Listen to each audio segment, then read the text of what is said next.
안녕하세요. 10계명 중에 첫 번째 계명, 나 외에 다른 신을 섬기지 말라는 거.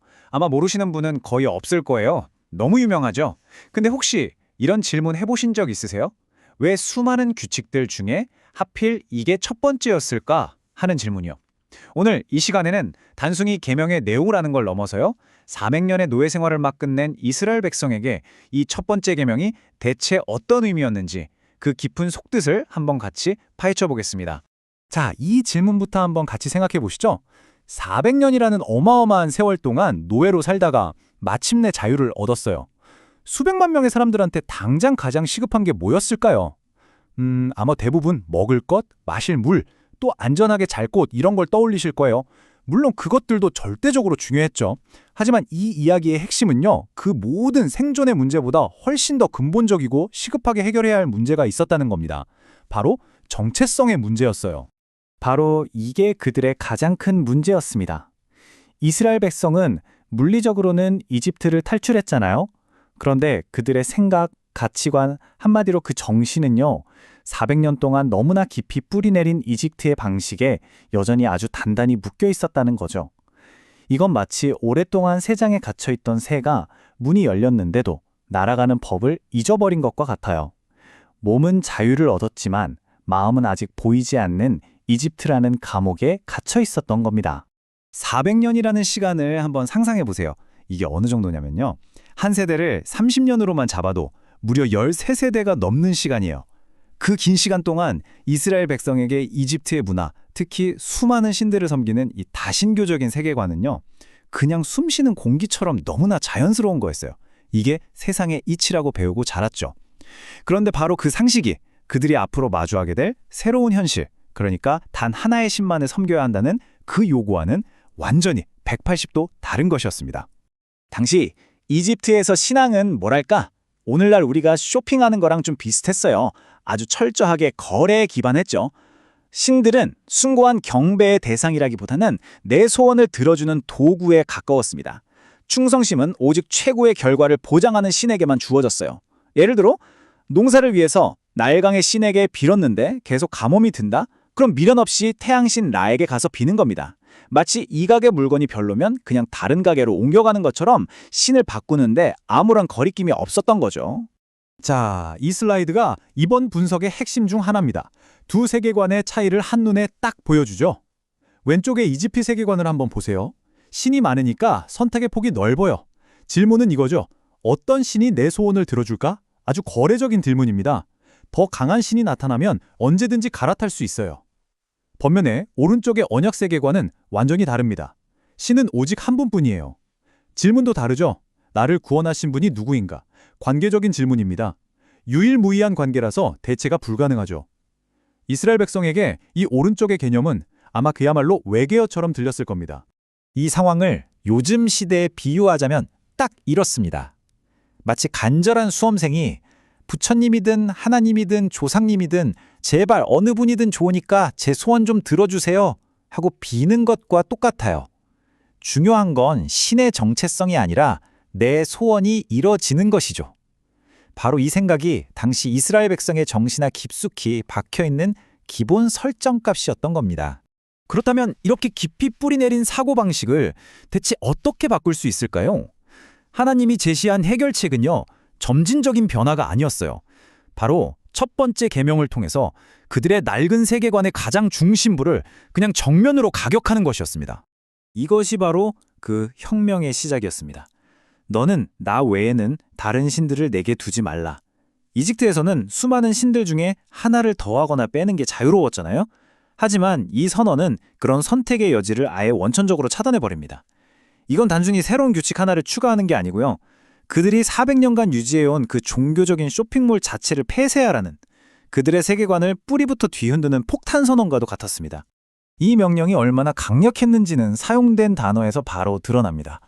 원문에 쓰인 히브리어 부정어로는요, 우리가 일상적으로 쓰는 하지 마세요 정도의 권유가 절대 아닙니다. 이것은 이 선을 넘으면 너는 죽는다는 의미를 담은 가장 강력하고 절대적인 금지 명령이에요. 그들의 옛 세계관에 타협의 여지를 조금도 주지 않고 완전히 파괴하기 위해 설계된 그야말로 생사를 가르는 선언이었던 셈이죠. 아니, 그런데 이 절대적인 명령을 지키는 게 왜 그렇게까지 어려웠을까요? 그 근본적인 이유는 바로 우리 인간의 깊은 본능. 그러니까 눈에 보이지 않는 추상적인 개념보다는 손에 잡히고 눈에 보이는 구체적인 대상을 더 신뢰하고 의지하려는 경향 때문입니다. 이것이 바로 이스라엘 백성이 겪었던 핵심적인 내적 갈등이었습니다. 그들의 머릿속은 마치 특정 소프트웨어처럼 눈에 보이는 물리적 대상을 숭배하도록 400년 동안 프로그래밍 되어 있었던 거죠. 보이지 않는 하나님 한 분만 믿으라는 이 새로운 운영체제를 설치하려고 해도 자꾸만 낡은 프로그램이 오류를 일으키면서 튕겨 나오는 겁니다. 그리고 이 프로그래밍 오류는 곧 끔찍한 실패로 이어지게 되죠. 이 노뱀 사건은 우상이 어떻게 만들어지는지를 정말 완벽하게 보여주는 사례예요. 슬라이드를 한번 보시면요. 1단계에서 노뱀은 분명 하나님의 구원을 위한 도구였습니다. 2단계, 사람들은 그 도구를 바라보고 치유받는 결과를 경험했죠. 그런데 3단계에서 치명적인 오류가 발생합니다. 그들은 도구를 사용하신 하나님을 잊어버리고 눈에 보이는 도구 자체, 바로 그 노뱀을 숭배하기 시작한 거예요. 그것도 무려 700년 동안이나요. 구원의 수단이 어느새 숭배의 대상이 되어버린 것. 이것이 바로 우상 숭배의 본질입니다. 자, 이제 이야기의 관점을 조금 바꿔보겠습니다.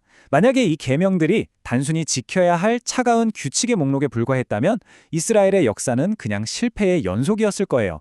하지만 이 계명들은 규칙을 넘어서 사랑의 뿌리를 둔 완전히 새로운 관계를 맺기 위한 기초 공사였습니다. 성경 본문은 여기서 마치 동전의 양면처럼 두 가지를 동시에 이야기합니다. 하나는 잘못된 대상을 예배하는 것에 대한 아주 엄중한 경고고요. 다른 하나는 사랑과 순종을 기반으로 한 관계에 주어지는 정말 놀라운 약속입니다. 여기서 질투라는 단어에 오해가 있을 수 있는데요. 이건 시기나 미움이 아니에요. 마치 남편이 아내에게, 아내가 남편에게 온전한 사랑을 요구하는 것처럼 이 관계는 그 어떤 것도 끼어들 수 없는 배타적이고 유일한 관계라는 걸 강조하는 표현입니다. 바로 이 지점에서 율법에 대한 관점이 완전히 뒤바뀝니다. 핵심은요, 순종이 사랑보다 먼저가 아니라는 거예요. 사랑이 먼저고 그 사랑에 대한 자연스러운 반응으로 순종이 따라온다는 거죠. 이렇게 되면 율법은 더 이상 우리를 짓누르는 무거운 짐이 아니라 받은 사랑에 대한 기쁨의 응답이 되는 겁니다. 자, 그렇다면 이 사랑의 응답은 어떤 과정을 통해서 이루어질까요? 이 슬라이드가 그 경로를 보여줍니다. 모든 것은 먼저 하나님의 말씀을 들음에서 시작돼요. 그 들음이 반응을 낳고 순종으로 이어지죠. 동시에 그분에 대한 사랑이 싹트고 이건 온전한 헌신이라는 결단으로 나아갑니다. 이렇게 순종과 헌신이 만날 때 비로소 우리의 마음이 진정으로 하나님께 드려지는 진실한 관계가 형성되는 것이죠. 이건 규칙에서 시작하는 게 아니라 듣고 사랑하는 마음에서 시작되는 아름다운 연쇄 반응입니다. 그렇다면 이집트의 거래적 세계관을 버리고 이 새로운 관계 중심의 세계관을 받아들인 사람들에게는 어떤 결과가 기다리고 있을까요? 이제 그들에게 주어진 약속에 상상조차 하기 힘든 그 규모와 궁극적인 중요성에 대해 이야기해 보겠습니다. 여기에 등장하는 숫자 1000대에 한번 주목해 주세요. 불순종의 결과가 기껏해야 3, 4대, 약 100년 정도에 그치는 것과 한번 비교해 보세요. 한 세대를 30년으로만 잡아도 1000대는 무려 3만 년입니다. 이건 단순히 숫자를 비교하는 게 아니에요. 심판보다 비교할 수 없을 만큼 더 크고 영원한 것이 바로 사랑에 기반한 관계를 맺는 사람에게 주어지는 축복이라는 것을 아주 극명하게 보여주는 겁니다. 이것이 바로 오늘 분석 전체를 관통하는 핵심 결론입니다.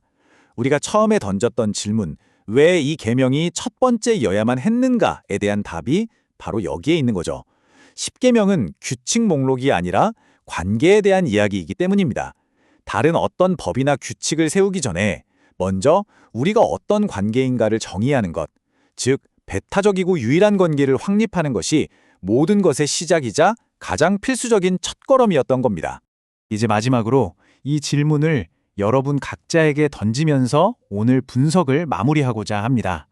이 고대의 이야기는 단순히 과거의 기록이 아니라 오늘을 사는 우리에게도 거울이 되거든요. 혹시 우리 삶에도 보이지 않는 진정한 가치와 관계를 가리는 노뱀이 있지는 않을까요? 그것은 돈일 수도 있고 성공이나 명예, 혹은 내 손에 쥔 스마트폰일 수도 있겠죠. 우리 시대의 노뱀은 과연 무엇일까요? 한번 깊이 생각해 볼 만한 질문입니다.